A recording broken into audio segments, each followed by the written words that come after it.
के ಕೊತ್ತೂರು ಮಂಜುನಾಥ್ के ಆದಿನಾರಾಯಣ के ಮಾನ್ಯರೇ, ಇವತ್ತು ದಿವಸ ನಮ್ಮ ಮುಳಬಾಗಿಲು ತಾಲೂಕಲ್ಲಿ ಕಾಂಗ್ರೆಸ್ ಪಕ್ಷ ಈ ಒಂದು ಕಾರ್ಯಕ್ರಮ ಹಮ್ಮಿಕೊಂಡು ಪ್ರತಿ ಗ್ರಾಮ ಪಂಚಾಯಿತಿಯಲ್ಲೂ ಎಲ್ಲ ಮುಖಂಡರ ಸಭೆಯನ್ನು ಮಾಡಿ ಅವ್ರು ಹೇಳುವಂಥ ಸಲಹೆಗಳು ತಗೊಂಡು ಮುಂದಿನ ದಿನ ನಾವೇನು ಮಾಡಬೇಕು ಅಂತ ಹೇಳೋದಕ್ಕೇ ಇವತ್ತು ಬಂದಿರೋದು. ಮೊದಲು ನಮಗೊಂದು ಸಜೆಷನ್ ಕೊಟ್ಟರು, 30 ಪಂಚಾಯತಿಯವ್ರನ್ನ ಒಂದೇ ಕಡೆ ಸೇರಿಸ್ಕೊಂಡು ಒಂದು ಮೀಟಿಂಗ್ ಮಾಡೋಣ ಅಂತ. ಆದರೆ 30 ಪಂಚಾಯತಿ ಮೀಟಿಂಗ್ ಮಾಡಿದಾಗ ಸಾವಿರಾರು ಜನ ಇದ್ದಾಗ ಹಿಂಗೆ ಮಾತಾಡೋಕ್ಕಾಗಲ್ಲ. ಅದಕ್ಕೋಸ್ಕರ ಪ್ರತಿ ಗ್ರಾಮ ಪಂಚಾಯತಿ ಮಟ್ಟದಲ್ಲೂ ಹೋಗಿ ನಮ್ಮ ಲೀಡ್ರ್ಗಳು ಯಾರ್ಯಾರಿದ್ದಾರೆ, ಕಷ್ಟಪಟ್ಟವ್ರು ಯಾರ್ಯಾರಿದ್ದಾರೋ ಅವ್ರ ಜೊತೆ ಚರ್ಚೆ ಮಾಡಿ ನಾವೇನು ಮಾಡಬೇಕು, ಪಕ್ಷ ಸಂಘಟನೆಗೆ ಮುಂದಿನಲ್ಲಿ ಯಾವ ರೀತಿ ನಡ್ಕೋಬೇಕು ಇವೆಲ್ಲ ಬಂತು. ಆ ನಿಟ್ಟಿನಲ್ಲಿ ಇವಾಗ ಆ ಹುಡುಗ ಪ್ರವೀಣು ಹೇಳ್ದ, ನಮ್ಮ ಗುರುನು ಹೇಳ್ದ, ನಮ್ಮ ಗೋಪಾಲ್ ಕೃಷ್ಣನೂ ಹೇಳ್ದ, ಇವೆಲ್ಲ ಕೂಡ ನಾವು ಸ್ವೀಕಾರ ಮಾಡ್ತಾಯಿದ್ದೀವಿ. ಚಾಚು ತಪ್ಪದೆ ಪ್ರತಿ ಪಂಚಾಯತಿಗೂ ಕೂಡ ಏನು ನಾಮಿನೇಷನ್ಸು ಆಮೇಲೆ ಈ ಕಮಿಟಿಗಳಿದ್ದಾವೋ ಅಂಥದಕ್ಕೆಲ್ಲ ಕೂಡ ತುಂಬುವಂಥ ಒಂದು ಕಾರ್ಯಕ್ರಮ ಮಾಡ್ತೀವಿ.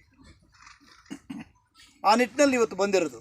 ಇಲ್ಲಿ ವೇದಿಕೆಯಲ್ಲಿರ್ತಕ್ಕಂಥ ಎಲ್ರಿಗೂ ಒಂದು ಸುತ್ತ ವಿಶೇಷವಾಗಿ ಏನು ಇವತ್ತು ನಾವು ಮೊನ್ನೆ 2023 ಚುನಾವಣೆಯಲ್ಲಿ ಹೋರಾಡಿರ್ತಕ್ಕಂಥ ವೀರ ಯೋಧರು ನೀವು, ನಿಮ್ಮೆಲ್ರಿಗೂ ಕೂಡ ಒಂದು ಸುತ್ತ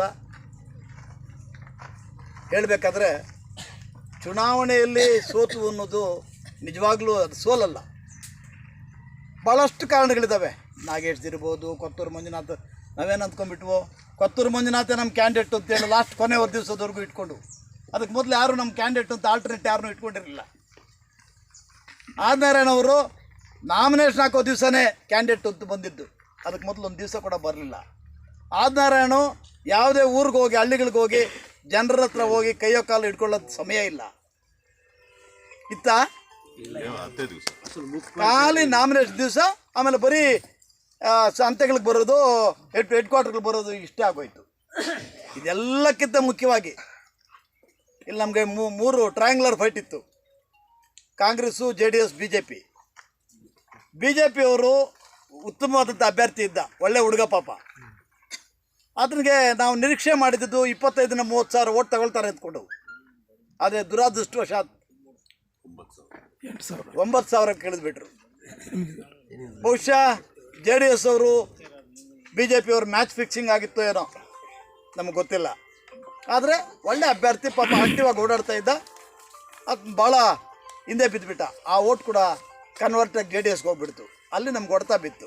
ಇಂಥವು ನಾನಾ ಕಾರಣಗಳಿದ್ದಾವೆ. ಆ ಕಾರಣಗಳೆಲ್ಲ ವಿಮರ್ಶಿಸಕ್ಕೆ ಹೋದರೆ ನಮ್ಮೆಲ್ಲರದ್ದು ಕೂಡ, ನಮ್ಗಳದ್ದು ಕೂಡ ಕೆಲವು ತಪ್ಪುಗಳಿರ್ತವೆ. ಅವನ್ನೆಲ್ಲ ಕೂಡ ಸರಿಪಡಿಸ್ಕೊಂಡು ಮುಂದಿನ ದಿನಗಳಲ್ಲಿ ಕಾಂಗ್ರೆಸ್ ಪಕ್ಷ ಕಟ್ಟಬೇಕು ಅನ್ನೋ ನಿಟ್ಟಿನಲ್ಲಿ ಇವತ್ತು ಬಂದಿದ್ದೀವಿ. ಈಗ ನಾವು ಮುಡಿನೂರು, ಹೆಬ್ಬಣಿ, ಊರ್ಕೊಂಡ್ಮಿಟ್ಟೂರು ಮುಗಿಸ್ಕೊಂಡು ಇವಾಗ 4ನೇ ಪಂಚಾಯತಿ ಅಂತ ಇವತ್ತು ಬಂದಿದ್ದೀವಿ. ಇದೇ ರೀತಿಯಾಗಿ ತಾಲೂಕಿನಾದ್ಯಂತ 30 ಪಂಚಾಯತಿಗಳಿಗೂ ಭೇಟಿ ಕೊಟ್ಟು ಎಲ್ಲರ ಸಲಹೆ ಸೂಚನೆಗಳು ತಗೊಂಡು, ಆಮೇಲೆ ಆಫೀಸ್ ಬೇರರ್ಸ್ ಮಾಡೋದಾಗಲಿ, ನಾಮಿನೇಷನ್ಸ್ ಮಾಡೋದಾಗಲಿ, ಇವೆಲ್ಲ ಕೂಡ ಎಲ್ಲರನ್ನೂ ಸೇರಿಸ್ಕೊಂಡು, ಎಲ್ಲ ಜಾತಿಯವ್ರನ್ನ, ಎಲ್ಲ ಕೋಮದವ್ರನ್ನ, ಜನಾಂಗದವ್ರನ್ನ ಸೇರಿಸ್ಕೊಂಡು ಕಾಂಗ್ರೆಸ್ ಪಕ್ಷ ಕಟ್ಟಬೇಕು ಅಂತಿದ್ದೀವಿ.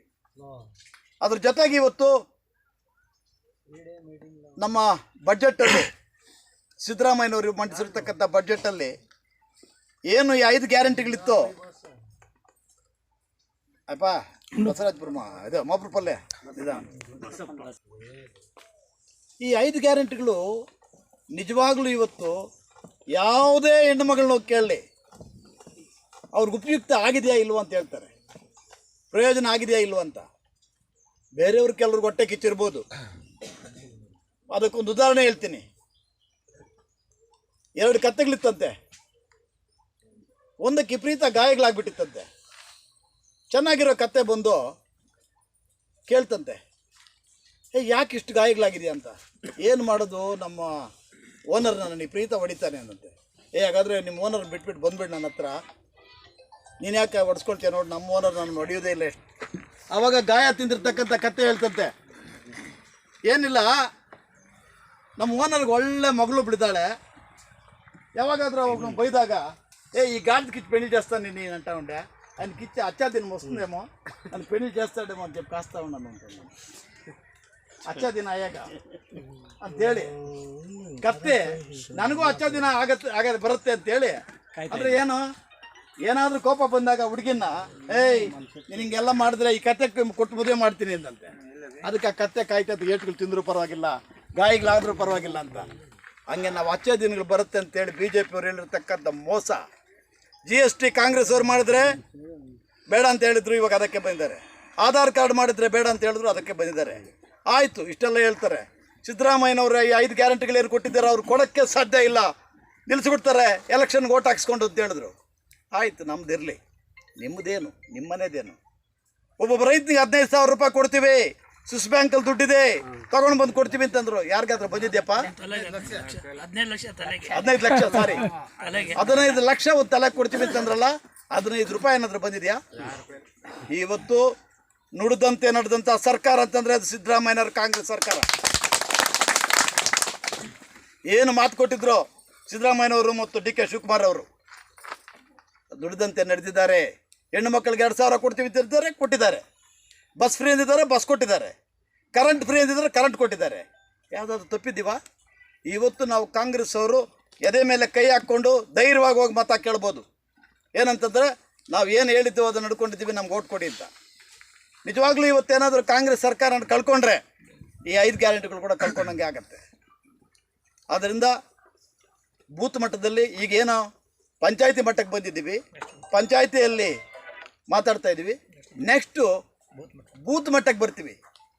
ಒಂದೊಂದು ಬೂತಲ್ಲೂ ಅಲ್ಲಿ ಇಂಪಾರ್ಟೆಂಟ್ ಅವ್ರು ಸೇರಿಸ್ಕೊಂಡು ಮಾತಾಡೋದು, ಅಲ್ಲಿ ಏನು ಕಷ್ಟಗಳಿದೆ ಅಂತ. ಬಹುಶಃ ನೀವು ನೋಡಿರ್ಬೋದು, ಮೊನ್ನೆ ನಮ್ಮ ಮಹಿಳಾ ಕಾಂಗ್ರೆಸ್ನವರು ಒಂದು ಪ್ರೆಸ್ ಮೀಟ್ ಮಾಡಿದ್ರು.